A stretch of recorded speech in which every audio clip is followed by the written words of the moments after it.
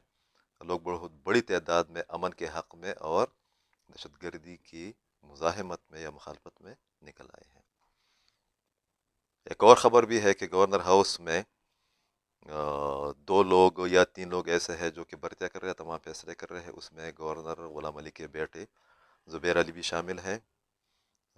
جو کہ میئر پشاور بھی ہے، اور ڈان نیوز کی خبر ہے کہ انہوں نے نان کیڈر ملازمین کے حوالے سے یا اس کیٹیگری میں سفارشی برتیا کی ہے، اپنے دوستوں کو نوازا ہے بہت اہم پوسٹوں پر۔ یہ کوئی نئی بات نہیں ہے، گورنر صاحب بہت زیادہ انجوائے بھی کر رہے ہیں، لوٹ بھی رہے ہیں، ان کے جو متعلقہ منسٹر ہے ان کے قصے بھی بہت عام ہیں۔ آخری ایشو جس پر بات کرنی ہے وہ یہ ہے کہ 2022 پاکستان کے صحافیوں کے لیے بہت برا رہا، بدترین رہا، بدترین تشدد کی زد میں پاکستان کے صحافی رہے ہیں۔ 2021 میں بتایا جاتا ہے کہ 28 واقعات ہوئے تھے، اور 2022 میں تشدد کے 140 واقعات ہو گئے۔ 2021 میں 86، 2022 میں گزشتہ برس 140۔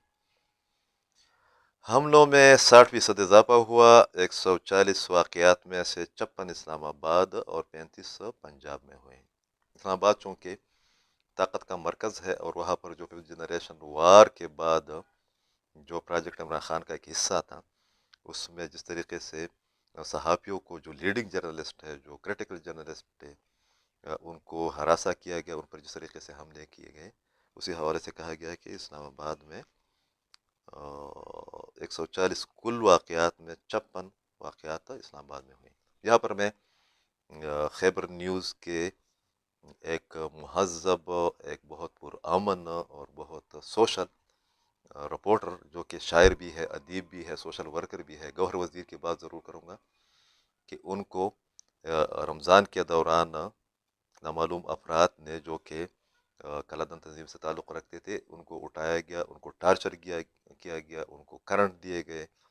وہ کئی دنوں تک ہسپتال میں زیر علاج رہے۔ اس کے بعد نہ صرف یہ کہ پورے ملک کے، خاص کر خیبر پختونخوا کے صحافیوں نے شدید احتجاج کیا، بلکہ وہ ابھی تک نفسیاتی مسائل سے دو چار ہے، ذہنی طور پر، جسمانی طور پر وہ ٹھیک نہیں ہے، اور انہوں نے جو کہانی بتائی ہے وہ بہت تشویشناک ہے، خاص کر ان صحافیوں کے لیے جو کہ خیبر پختونخوا میں بالخصوص پشاور میں یا سوات میں یا وزیرستان میں یا قبائلی بیلٹ میں، یا ہم کہہ سکتے ہیں کہ جنوبی اضلاع میں کام کر رہے ہیں، ان کے لیے بہت تشویشناک ہے یہ گوہر وزیر کا واقعہ، مگر افسوس اور شرم کی بات یہ ہے کہ ابھی تک نہ صوبائی حکومت نے اس کا کوئی نوٹس لیا ہے، نہ وفاقی حکومت نے اس کا کوئی نوٹس نہیں لیا ہے، اور نہ ہی فیڈرل یونین آف جرنلسٹ نے اس طریقے سے اس کا رد عمل دیا ہے یا اس پر رد عمل دکھایا ہے جو کہ ہونا چاہیے تھا۔ ضرورت اس بات کی ہے کہ گوہر وزیر کے واقعے کا نوٹس لیا جائے، اور اس کے بعد جتنی بھی صحافی ہیں ان کی تشویش کو، خوف کو دور کیا جائے۔ بہت شکریہ۔